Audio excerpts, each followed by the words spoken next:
का कहना है, इंटेलिजेंस के लोगों का कहना है कि सीमा हैदर की प्रॉपर तरीके से प्लानिंग की गई थी। अब जो प्रश्न बहुत बड़ा सीमा हैदर को लेके खड़ा हो रहा है वो ये है कि सीमा हैदर बहुत अच्छी हिंदी बोल रही है। इतनी अच्छी हिंदी के लिए जब उससे पूछा गया कि तुम्हें ये हिंदी आती कैसे है, तो उसका जवाब था कि उसने ये हिंदी सचिन से बात करते-करते सीखी है। लेकिन पुलिस का शक और गहरा जाता है जब पुलिस ने ये प्रश्न किया कि तुमने ये सारी चीजें सचिन से बात करके सीखी हैं, लेकिन सचिन खुद अच्छी हिंदी बोल नहीं पाता है। जब वो खुद से यूपी वेस्टर्न यूपी की भाषा बोलता है, तुमने इतनी अच्छी हिंदी को कहां से सीख लिया? ये बड़ा प्रश्न है। और इसी कारण से ये बहुत बड़ा सवाल खड़ा हो रहा है कि ये कई इस प्रकार के शब्दों का उपयोग कर रही है जो कि हिंदी में प्रॉपर ट्रेनिंग लिया हुआ व्यक्ति कर सकता है। सचिन से बात करके ये महिला इतनी अच्छी हिंदी नहीं जान सकती। इसे प्रॉपर रीति रिवाज, प्रॉपर कल्चरल एक्टिविटीज का पता होना यूपी एटीएस को बहुत सारे प्रश्न पूछने के लिए विवश कर रही है। ऐसी स्थिति में सीमा हैदर को लेकर के उसका जो इंडियन लुक है, जो देखने में ही वो इंडियन जैसी दिखाई दे रही है, ये प्रॉपर तरीके से प्लान किया गया है, ऐसा इंटेलिजेंस सोर्सेज का कहना है। इंटेलिजेंस का यह भी मानना है कि जिस प्रकार से पाकिस्तान के अंदर उर्दू बोली जाती है, यदि कोई व्यक्ति पाकिस्तान से इंडिया में आता भी है तो इंडिया की उर्दू का जो लहजा है, पाकिस्तान की उर्दू का जो लहजा है, इन दोनों में बड़ा अंतर है। सीमा के शब्द जिस तरह के हैं, उसमें प्रॉपर हिंदी की बात सुनाई पड़ती है और एक ऐसी हिंदी जो बिना ट्रेनिंग के शायद ही कोई उस एसेंट में बोल पाए। जो जो सचिन जिसके प्यार में ये चलकर आ गई है, वो इतनी अच्छी हिंदी नहीं बोल पा रहा है, जितनी अच्छी हिंदी ये बोल पा रही हैं। इसलिए एक बड़ा प्रश्न इन्हें लेकर के खड़ा हो रहा है। तो आप यहां पर देख सकते हैं, Pak Seema Haidar India look was carefully planned, ऐसा कहना है। Pakistani woman who crossed into India through Nepal being probe by the potential tie to ISI, और इसकी जांच की जा रही है आईएसआई के द्वारा, मतलब कि आईएसआई के साथ इसके क्या लिंक्स थे, ठीक है ना। तो यहां तक हमने आपको सारी जानकारियां पहले दी थी, और इस जानकारी के अंदर जो बड़े प्रश्न यूपी एटीएस ने अपनी हिरासत में लेने के बाद पूछे, वो यही थे कि 17 जुलाई को जो तुम्हें, मतलब 17 जुलाई को जब हिरासत में लिया तो इनसे प्रश्न जो पूछे वो यही थे कि तुमने ऐसा क्या किया कि तुमने भारत के अंदर आने के लिए जो तरीके अपनाए वो किसी की नजर में नहीं आए। वो सारे क्वेश्चन आंसर मैं बताऊंगा जो इनसे पूछे गए। प्रश्नों में जो सबसे इंपॉर्टेंट था कि ये पाकिस्तान से चलकर दुबई शारजहां जाती है और वहां से नेपाल, और नेपाल से भारत आती है, तो उसका तरीका क्या रहा। और सीमा हैदर के द्वारा बनाए गए तथ्य सबूत और दस्तावेज जब मेल नहीं खाते तो इन चीजों पर प्रश्न पूछे गए। चूंकि सीमा का एक भाई पाकिस्तान के अंदर रेंजर है, चाचा फौज का अधिकारी है, इसलिए इससे ये प्रश्न पूछे जाने बड़े लाजमी होते हैं कि तुम्हें प्रॉपर ट्रेनिंग के साथ भेजा गया है। जिस तरह से ये कह रही है कि ये वहां पर बड़ी ही संकुचित विचारधाराओं में रही है, ये तस्वीरें हैं जो इसके टिकटॉक के वीडियो पर मिली हैं, जिसे देखकर ये प्रतीत नहीं होता कि ये सोशल मीडिया इन्फ्लुएंस में नहीं रही होगी। आपको ये याद होगा, हमने पहले भी आपसे कहा है कि पाकिस्तान के द्वारा भारतीयों को फंसाने के लिए कुछ तरीके अपनाए जाते हैं, और उसके अंदर पाकिस्तानियों के द्वारा जो तरीके अपनाए जाते हैं उनमें ये बहुत बड़ा तरीका है सोशल मीडिया के द्वारा इंडिया के अंदर लोगों को फांसना। और लोगों को फांसने के जो ये तरीके हैं, इनमें इस तरह के लोगों का उपयोग किया जाता है। पाकिस्तान की भाषा में इन्हें फूफी कहा जाता है, फूफी। जैसे फूफा और भुआ अपने यहाँ रिलेशन होता है, ऐसे इन्हें फूफी कहा जाता है। पाकिस्तान की आईएसआई की कोड वर्ड में जिनको कोशिश की जाती है कि ये अपने साथ लोगों को फंसाएंगी, फंसाने के पर्पज से जिन्हें भेजा जाता है उन्हें फूफी कहा जाता है। और ये फूफी आपको डांस करती हुई यहाँ पर दिखाई दे रही है, ठीक है ना। अच्छा, एक जो शक इनके ऊपर खड़ा हुआ वो ये है कि इनके जो डॉक्यूमेंट बात निकल कर आई, इसमें इन्होंने जब शुरुआत में कहा, कई मीडिया चैनलों पर इंटरव्यू देते हुए कहा कि इनकी शादी 19 से 20 साल की उम्र में हो गई थी, और 10 दिन पहले इन्होंने, मतलब 10 दिन पहले अपने वालिद का घर इन्होंने छोड़ दिया था। अच्छा, इसमें 2014 के अंदर इसकी शादी की बात है। 2014 में ये 19-20 साल की अपने आप को बताती है। 2014 में जो महिला 19-20 साल की है, टेक्निकली 6 और 3 9, वो अब तक 28 साल पार कर चुकी होगी। लेकिन इसका जो पासपोर्ट है, इस पर इसकी उम्र 21 साल लिखी हुई है। इससे जांच अधिकारियों का फिर से, क्योंकि पासपोर्ट जैसा दस्तावेज यदि आप भी बनवाने जाएंगे तो उन पासपोर्ट्स को बनाने में कुछ डॉक्यूमेंट्स आपसे मांगे जाते हैं। उन डॉक्यूमेंट्स, चाहे वो 10th की मार्कशीट क्यों ना हो, चाहे आपका आधार कार्ड क्यों ना हो, दुनिया का कोई भी देश पासपोर्ट के अंदर इन चीजों को बहुत बेसिकली ध्यान रखता है कि कहीं ऐसा ना हो इन डॉक्यूमेंट्स की वजह से कोई व्यक्ति कहीं और फंस जाए। ये कह रही है कि इसने पाकिस्तान में पैसे देकर के पासपोर्ट के अंदर हेर-फेर करा ली। यानी एक 5वीं पास महिला को ये पता है कि पासपोर्ट में भी हेर-फेर हो सकती है। 5वीं पास महिलाओं को ये तक नहीं पता होता कि पासपोर्ट और वीज़ा लेने होते हैं। इसे पासपोर्ट भी पता है, इसे दुबई जाने का वीज़ा लेना भी पता है, नेपाल जाने का वीज़ा भी पता है और उसके साथ-साथ ये हेर-फेर करना भी जानती है। इन सब चीज़ों से इसके साथ कुछ सवाल खड़े हुए, जो यूपी एटीएस ने इसके साथ पूछताछ में निकाले। क्या-क्या सवाल थे? जो इसके साथ सवाल खड़े हुए, जो इससे पूछे गए, वो पहला सवाल था, 4 बच्चों की माँ खुद को पाकिस्तान के छोटे से शहर का बताती है, लेकिन पबजी गेम के अंदर दिन भर अपने आप को व्यस्त कैसे रखती है? दूसरा सवाल इससे पूछा गया कि 5वीं पास मिडिल क्लास महिला एक नहीं 2-2 पासपोर्ट क्यों रखेगी? इसके पास 2-2 पासपोर्ट पाए गए। तीसरा, अपने 4 बच्चों को छोड़कर सचिन से मिलने नेपाल कैसे चली जाती है? भाई बच्चे छोटे हैं, अगर वो नन्ही, मुन्नी क्या-क्या नाम इसने धर रखे हैं, उनको छोड़ करके एक माँ के लिए 1 दिन भी घर छोड़ करके जाना बच्चों के बिना बहुत ही मुश्किल काम होता है। ये 4 बच्चों को छोड़कर नेपाल मिलने चली आती है, ये अपने आप में एक बड़ा प्रश्न खड़ा करता है, बच्चे जबकि बहुत कम उम्र के हों। यदि यही नहीं, दूसरी बार पाकिस्तान सीमा जब लौटती है, तो अपने 4 बच्चों के एकदम नए पासपोर्ट कैसे बनवा कर लौटती है? उसके पास इतने पैसे कहां से आए? सीमा कहती है कि उसने मकान बेचा था, लेकिन क्या पाकिस्तान में महिलाओं को संपत्ति में इतने अधिकार प्राप्त हैं कि वो अपने लेवल पर मकान बेच दें? क्या वो इतना मतलब प्रोग्रेसिव देश है क्या? ये सवाल बहुत सारे हैं जो खड़े हुए। नेक्स्ट क्वेश्चन क्या बनता है इससे कि पति को भनक लगे बिना उसने मकान बेच कैसे दिया? भाई इंडिया में भी, चाहे इंडिया पाकिस्तान से कितना भी आगे हो, इस तरह की जो डील्स होती हैं ये सबको पता चलती हैं। मकान बेचना हो, वो हालो हाल नहीं बिकता कि आज मन में आया और आज ही मकान बिक गया। पूरी डिस्कशन, चर्चाएं सब होता है। अच्छा, इसके साथ सीमा दुबई जाती है, पाकिस्तानी रुपयों को दिरहम में बदलवाती है। अगर आपको यूएई की यात्रा करनी हो तो वहां की करेंसी दिरहम है। इंडिया से जाने से पूर्व आपको पैसे चेंज कराने पड़ते हैं, तब जाते हैं। तो ये मनी एक्सचेंज कराती है, दुबई के अंदर होटल लेती है, वहां पर कैब का इंतजाम करती है। ये एक 5वीं पास महिला के लिए विशेष रूप से तब जब वो अपनी आर्थिक स्थिति को बहुत ही नॉर्मल बताती हो, जिसके 4 बच्चे हों, जो ये कहती हो कि 2019 में ही उसे दुनियादारी का पता चला, उसके लिए बड़ा मुश्किल है। और ये मैं अपना पर्सनल एक्सपीरियंस बताता हूं कि जब मेरी भी पहली बार विदेश यात्रा हुई, तो ये सारे बड़े स्ट्रेस के पॉइंट थे कि यार ये कैसे होगा, कहाँ से चेंज कराना होगा, पैसा कैसे ट्रांसफर कराना होगा, वहां जाने पर कैसे इमिग्रेशन होगा, ये सब चीजें। और एक ऐसी महिला जो अपने आप को बड़ा ऑर्डिनरी तरीके से डील कर रही है, उसके साथ में ये बड़े प्रश्न खड़े होते हैं। और तो और, घुसपैठ के आरोप में भारत में पकड़े जाने पर भी वह इतनी शांत कैसे दिख सकती है? पुलिस जब पूछताछ करने जाती है ना, ये पर्सनल एक्सपीरियंस बता रहा हूं मैं आपको, पुलिस जब भी कहीं पूछताछ के लिए पहुंचती है, तो सबसे इंपॉर्टेंट क्या होता है कि पुलिस की पूछताछ को देख करके एक साधारण व्यक्ति जो है, उसके मन में स्ट्रेस आ जाता है, तनाव आ जाता है। यदि आम व्यक्ति, आप में से भी यदि कोई कभी सिग्नल क्रॉस करके क्रॉस हो जाए ना, तो पुलिस वाला हाथ जब दे देता है, तो आप झूठ बोलने लगते हैं। आप कहने लगते हैं कि सर मैंने हेलमेट नहीं लगा रखा था, मैं इमरजेंसी में था, घर में कोई हो गया, दिक्कत हो गई। पुलिस को देख करके अच्छे-अच्छे लोगों के भाव बदल जाते हैं।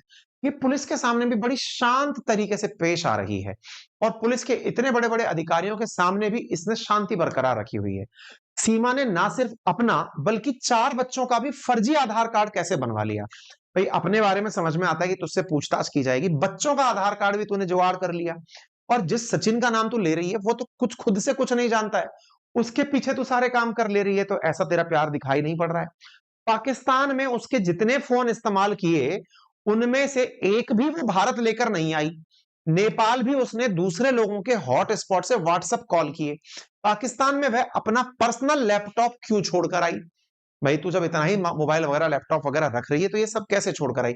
इस पर बकायदा उत्तर प्रदेश की जो डीजीपी ऑफिस है, उसके द्वारा एक ब्रीफ नोट इश्यू किया गया और उसमें पूरे ब्रीफ नोट में बताया गया कि ये कैसे-कैसे यात्रा करते हुए, कहां रुकी, कितने दिन रुकी। पहली बार जो सीमा है, ये 15 दिन के लिए टूरिस्ट वीजा पर 10 मार्च 2023 को पाकिस्तान कराची एयरपोर्ट से शारजाह पहुंचती है, वहां से फिर नेपाल पहुंचती है। 17 मार्च को इसी रूट से नेपाल से चलकर वापस 18 मार्च को पाकिस्तान पहुंचती है।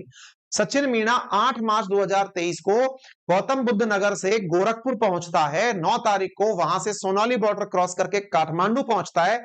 10 मार्च को काठमांडू नेपाल में पहुंचकर एक नई होटल लेता है, न्यू विनायक होटल में कमरा लेता है और वहीं कमरे पर जाकर के ये दोनों लोग आपस में 7 दिन साथ रहते हैं। इसके बाद दूसरी बार सीमा 10 मई को आती है, 15 दिन का टूरिस्ट वीजा लेकर आती है, अपने बच्चों के नाम बदलवाती है। 4 बच्चे हैं जिनमें सबसे बड़ा जो बच्चा है उसकी उम्र 7 साल है, उसका नाम फरहान था जिसको बदलवा कर राज कर दिया गया। पुत्री फरवाहा उसका नाम प्रियंका कर दिया जो 6 साल की है। फरीहा उसका नाम परी कर दिया गया जिसकी उम्र 5 वर्ष है। मुन्नी उसकी उम्र 3 साल कर दी गई। उनको लेकर कराची एयरपोर्ट से दुबई पहुंचती है। अब सवाल यह भी कई जगह उठाया जा रहा है कि इसके बच्चों का अगर डीएनए टेस्ट कराया जाए तो संभव है इस बारे में भी क्लैरिटी आ जाए कि ये बच्चों के नाम को लेकर के भी झूठ बोल रही हो सकती है। हो सकता है बच्चे भी प्लांट किए गए हों, यह भी संभव है। यूपी एटीएस बीते 2 दिनों से पाकिस्तान से आई सीमा हैदर और उसके प्रेमी सचिन से पूछताछ कर रही है। 18 घंटे की पूछताछ में जो सवाल पूछे गए उनके अंदर जो जानकारी निकलकर आई कि आईएसआई के संबंध में, कि आईएसआई इन्हें फूफी कहती है और इनको जो पैसे दिए जाते हैं उन्हें फल कोड नेम से ट्रीट किया जाता है। सीमा हैदर के पास में जो भी चीजें मिल रही हैं, जो पहनावा है, उसको देख करके एटीएस का बहुत ज्यादा शक बढ़ा और इस प्रकार से यह पूछताछ के लिए इन्हें एक एकांत स्थान पर ले गया। तो एटीएस ने, जो एंटी टेररिस्ट स्क्वाड है यूपी की, उसने जो इनसे सवाल पूछे अब आप वो भी जान लीजिए और इसके जवाब भी जान लीजिए। यूपी एटीएस के सूत्रों के मुताबिक, अब ये सूत्र क्या होते हैं साहब? सूत्र क्या होता है ना, ऑफिशियली पुलिस कोई जवाब नहीं देती तो किसी अपने अधिकारी को बोल करके कि यार तू बोल दे, ये जानकारी बाहर नहीं आनी चाहिए तो ये तेरे लेवल पे कर ले, वो वाली चीज ये होती है। एटीएस के सूत्रों के मुताबिक सीमा से एसपी रैंक के अधिकारी ने पूछताछ की। इस दौरान आईबी के अफसर भी मौजूद थे। सवाल था कि दोनों पासपोर्ट दिखाते हुए बता इनमें से असली कौन सा है। सीमा हैदर ने कहा कि मैं 10 दिन से बता रही हूं, पहले पासपोर्ट में मैं सिर्फ सीमा लिखवाई थी, उससे दिक्कत आ रही थी, इसलिए दूसरे पासपोर्ट में मैंने सीमा गुलाम हैदर लिखवा लिया। ठीक है साहब। दूसरा सवाल इससे पूछा, भाई तेरा भाई और चाचा पाकिस्तान की आर्मी में है, उन्होंने तुम्हें यहां भेजा और आईएसआई ने तुम्हें पाकिस्तान से यहां भेजा। सीमा बोलती है कि मैं अपने भाई और चाचा से कई सालों से नहीं मिली हूं। आईएसआई क्या होता है ये तो मुझे बिल्कुल इंडिया आने के बाद, टीवी देखने के बाद पता चला है। चैनल मुझे आईएसआई एजेंट बता रहे हैं, मैं सिर्फ सचिन के लिए नेपाल के रास्ते चलकर भारत आई हूं। प्यार है जी। अच्छा, फिर सवाल पूछा गया, तुम कराची में रहती हो, पाकिस्तान में पैदा हुई हो, आईएसआई का नाम नहीं जानती, ये कैसे संभव है? तुम्हारे घर वाले पाकिस्तान की फौज में हैं, तुम स्मार्टफोन चलाती हो, पबजी जैसा गेम खेलती हो, लेकिन आईएसआई के बारे में तुमने नहीं सुना। इस पर सीमा हैदर कहती है, अब आधी लाइफ तो बच्चे पैदा करने में और पालने में बीत गई। 5 साल से मैं सिर्फ टाइम काटने के लिए पबजी गेम खेलती थी। बड़ा सवाल तो ये है, भाई मेरे पास मेरे खुद के 2 बच्चे हैं, मुझे पर्सनली ये लगता है कि माँ के पास 2 बच्चे संभालने के अंदर भी पूरा टाइम निकल जाता है। इसके 4 बच्चे हैं, 4 बच्चों में भी ये समय पबजी खेलने का निकाल ले रही है, जिसमें 2019 से यदि ये पबजी खेल रही है तो टेक्निकली एक बच्चा तो मेरे हिसाब से इसका बाद का ये, क्योंकि 3 साल की बच्ची है इसकी भाई, 3 साल के हिसाब से 2020 में तो बच्ची पैदा हुई है। इसके पास इतना फुर्सत कि ये पबजी भी खेल रही है, उस समय किसी 2 साल के बच्चे को पाल भी रही है। 2 बच्चे ऑलरेडी हैं जो उस समय 4 साल के और 3-5 साल के हैं, उनको पालते पालते पबजी खेल रही है। ये तो साहब जमने से ऊपर ही चला जा रहा है। आधी लाइफ बच्चे पैदा करने में और पालने में चली गई, 5 साल में सिर्फ टाइम काटने के लिए पबजी खेलती थी। टाइम था साहब इसके पास। ऐसे में इस जैसे वर्ड को सुनने का टाइम ही नहीं मिला कि आईएसआई क्या होती है। अच्छा, तुम्हें वर्ड सुनने का टाइम नहीं मिला तो तुम्हें इतनी अच्छी इंग्लिश कैसे आती है? कहां सीखी और कहां से सीखी? और 5वीं तक ही पढ़ी हो ना? तो इसने कहा कि मैंने जो भी सीखा वो 2019 के बाद सीखा, जब से पबजी खेलना शुरू किया। उससे पढ़े लिखे लड़कों को तो आजकल आप में से तो कईयों को ऐसा लगने लगेगा कि बाकी ये जो क्लासेस है सब बंद कर देनी चाहिए, पबजी ही खेल लेना चाहिए, शायद उसकी वजह से ज्यादा ज्ञान प्राप्त होता हो। तो भाई साहब इसने पबजी खेलने से ज्ञान लिया है, ऐसा इसने कहा। फिर क्या किया, एटीएस के कुछ अधिकारियों ने इंग्लिश की कुछ लाइनें बोर्ड पर लिखी, वो इसने धड़ल्ले से पढ़ दी। भाई साहब सशिक्षा का स्तर पाकिस्तान में इतना ऊपर हो कि 5वीं क्लास व्यक्ति इंग्लिश की लाइनें धड़ल्ले से पढ़ ले तो पाकिस्तान तो सोचो ना, मतलब टॉप नेशन होना चाहिए था। फिर इससे सवाल पूछा गया, भाई साहब आपकी उर्दू, अरबी, सिंधी के अलावा तुम हिंदी अंग्रेजी भी बहुत अच्छे से बोल रही हो, इसकी ट्रेनिंग तुम्हें किसने दी? क्या किसी ने तुमसे कहा कि भारत जाकर हिंदी में बात करनी है? शब्द देखो इसके, जैसे कि शरण, अनर्थ, ऐसे शब्द, ये मुश्किल मुश्किल भारी भारी शब्द बोल रही है। फिर कहती है मुझे ये किसी ने नहीं सिखाया, मैं कई बार कह चुकी हूँ, मेरी मोहब्बत के लिए मैं यहाँ आई हूँ, मैं सचिन से बात करते करते हिंदी सीख गई। इससे दिमाग और खटक गया।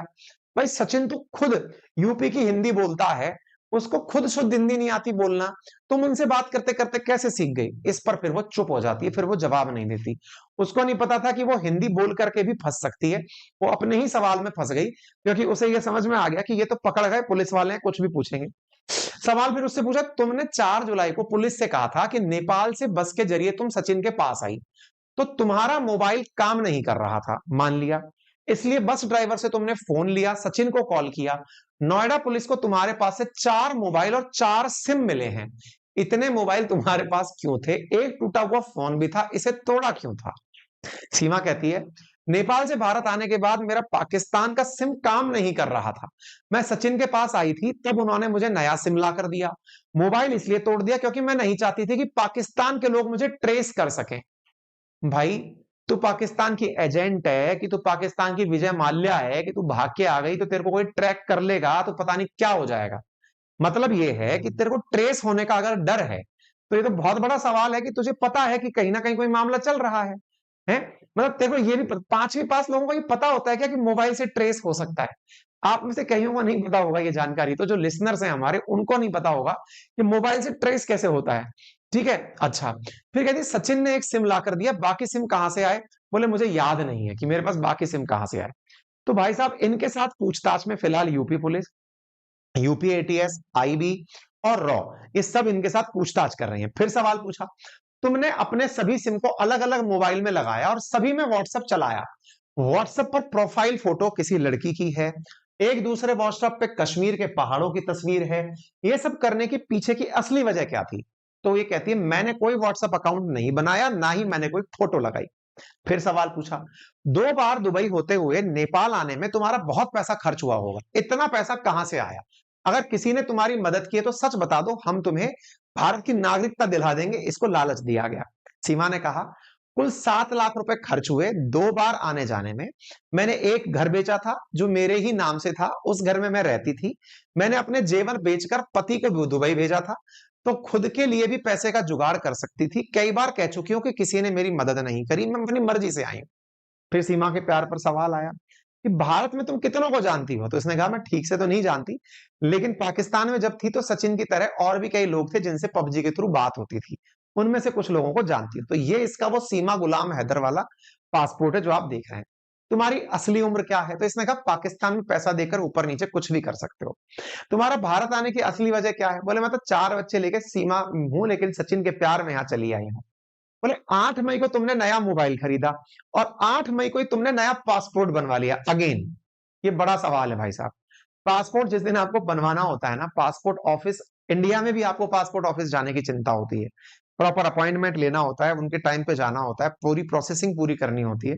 ये उसी दिन फोन खरीदती है और उसी दिन पासपोर्ट भी बनवा लेती है। ऐसी स्थिति में फिर सवाल बना कि तेरे बिल के ऊपर सेम डेट डली हुई है, 70,000 रुपए का तू फोन खरीदती है और उस पर डेट 8 मई लिखी हुई है। इसका मतलब ये है कि तेरी प्रॉपर प्लानिंग थी कि ये सारे काम तू कैसे करेगी। तूने 70,000 रुपए का पाकिस्तानी फोन खरीदा भाई, पुराना फोन तोड़ दिया, इसकी वजह बता। तो इसने कहा, फोन इसलिए तोड़ दिया क्योंकि बच्चों को सिम चलाने के लिए नहीं दे सकती थी।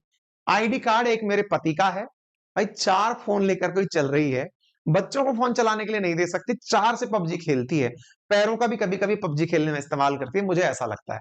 मेरा एक ही आईडी कार्ड है, हर कोई एज कम से कम 3 से 4 साल कम लिखवाता है, इसलिए हमने यहां पर एज कम लिखवा दी। बोला अच्छा भाई, फिर तू ये बता कि तेरे नाम का जो सोशल मीडिया अकाउंट है, उस पर फौजियों को फ्रेंड रिक्वेस्ट भेजने, फॉलोअर्स, फेसबुक पेज, यूट्यूब पर वीडियो, दिल्ली एनसीआर के कनेक्शन, ये सब क्या है? बोले ये सब फर्जी अकाउंट है, मेरे इसमें से कुछ भी नहीं है। अब सवाल आया सचिन के पिताजी से पूछने का कि हाँ भाई जी, नेत्रपाल जी बताइए। सचिन से पूछा, नेत्रपाल यानी सचिन, सचिन से पूछा, सचिन के पिता से पूछा कि तुम घर पर भी सीमा से मिल सकते थे, तुमने सीमा से पहली मुलाकात जंगल में क्यों की? क्योंकि पहली बार सीमा ने, सचिन ने अपने प्यार से मिलवाया कहां पर ले जाकर? जंगल में ले जाकर मिलवाया। तो नेत्रपाल कहते हैं कि साहब मेरे पास इस बात का कोई जवाब नहीं है। जवाब हो भी कैसे, बड़ा सवाल है। फिर पूछा गया, बुलंदशहर में जाकर कोर्ट मैरिज करने की क्या जरूरत थी? ये किसका प्लान था? ये काम तो तुम नोएडा में भी कर सकते थे, मंदिर में भी कर सकते थे। सीमा नागरिकता लेने के इरादे से तो तुमने ऐसा नहीं किया। इस पर भी उनके पास कोई सटीक जवाब नहीं था। फिर इनसे पूछा गया तो इन्होंने ज्यादातर समय रोने में ही अपना समय बिताया और ऐसी स्थिति में इनके जो सवाल हैं उनको कई जगह क्रॉस वेरीफाई भी किया गया। सीमा के जब जवाब देते रहे तो जवाब से उसके ऊपर शक बढ़ने लगा। इसके आधार पर यूपी एटीएस अब इसका पॉलीग्राफी टेस्ट भी कराना चाहती है। वो ये जानना चाहती है कि ये कैसे मैनेज कर रही थी, हिंदी इसकी चौंकाने वाली कैसे है।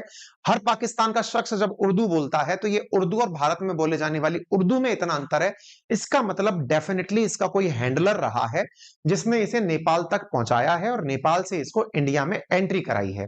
इसके पीछे का कोई ना कोई मकसद है। हालांकि पुलिस इस बात को ऑफिशियली रिवील नहीं कर रही है, लेकिन सूत्रों के आधार पर सुर्खियों में बनकर चीजें आ गई हैं। तो अब ऐसी स्थिति में सीमा और उसके बच्चों पर जो पासपोर्ट पर नेपाल का स्टैंप का मिलना हो, सूत्रों के मुताबिक यूपी एटीएस की